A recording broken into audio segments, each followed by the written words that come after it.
네, 반갑습니다. 저는 민주노총 부위원장 김원형입니다.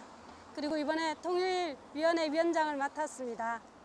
오늘은 헌법재판소에서 국가보안법 제7조 폐지를 위한 선전전을 하고 있는데요. 모든 사람들이 알 수도 있지만 모르는 사람들도 더 많을 거라 생각합니다.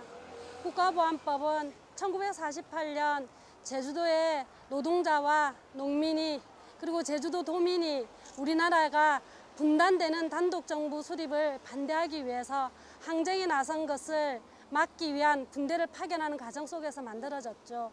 민족의 가슴에 총뿌리를 겨눌 수 없다는 군인들을 처벌하기 위해서 만들어진 법이 국가보안법입니다. 이 태생부터 굉장히 문제가 있는 법이죠.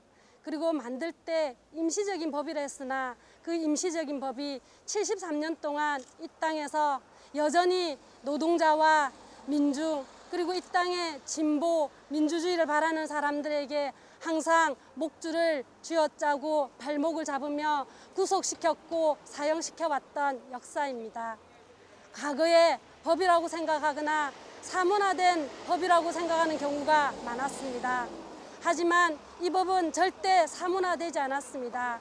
특히 우리 민주노총 조합원들이 투쟁에 나설 때마다 국가보안법은 노동자들의 발목을 잡았습니다. 잘 아시겠지만 1998년 현대자동차에서는 정리해고를 반대하는 대규모 옥새 투쟁을 했습니다.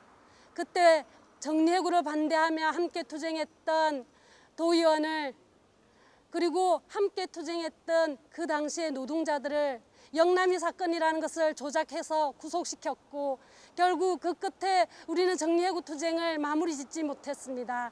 그 정리해고가 이기지 못하고 전국적으로 정리해고는 불어닥쳤고 비정규직이 만들어진 시초가 되었던 지점입니다.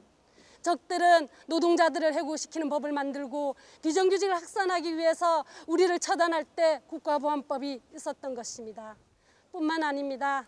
노동자들도 정치를 하겠다고 노동자들의 목소리를 내고 노동자 세상으로 만들어가자고 민주노동당을 만들었고 그 민주노동당이 차츰차츰 의식도 넓혀가고 지형도 넓혀가자 우리는 원내 진출이라는 부분까지 갔었죠.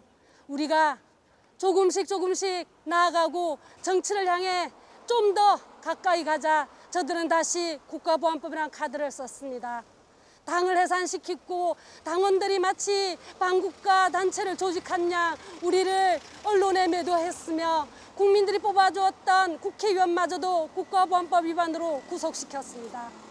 바로 이렇게 노동자들이 민중들이 자신의 세상으로 조금 더 나아가고자 할 때 우리가 좀 더 나은 민주주의로 가고자 할 때 국가보안법은 죽은 듯이 있다가 다시 벌떡 일어나 우리를 죽였습니다.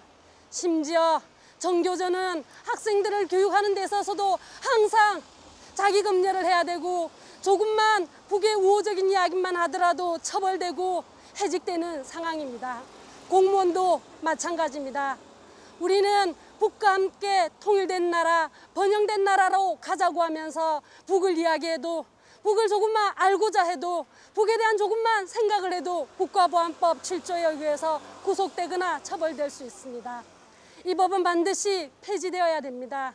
임시적으로 만들었던 법 아직 73년이면 족하지 않습니까? 수백만 명, 수천만 명을 학살하고 구속시켰다면 이 법 이제 박물관으로 역사 속으로 묻혀야 되지 않겠습니까? 노동자와 민중, 진보를 지향하는 이 땅의 많은 사람들이 새로운 세상을 가고자 할 때마다 걸림돌이 되는 국가보안법 이제는 우리가 끝장냅시다. 올해 우리가 끝장냅시다. 그 첫걸음에 국가보안법 7조부터 폐지해야 된다고 생각합니다. 함께 끝까지 7조 폐지를 위해서 투쟁하겠습니다.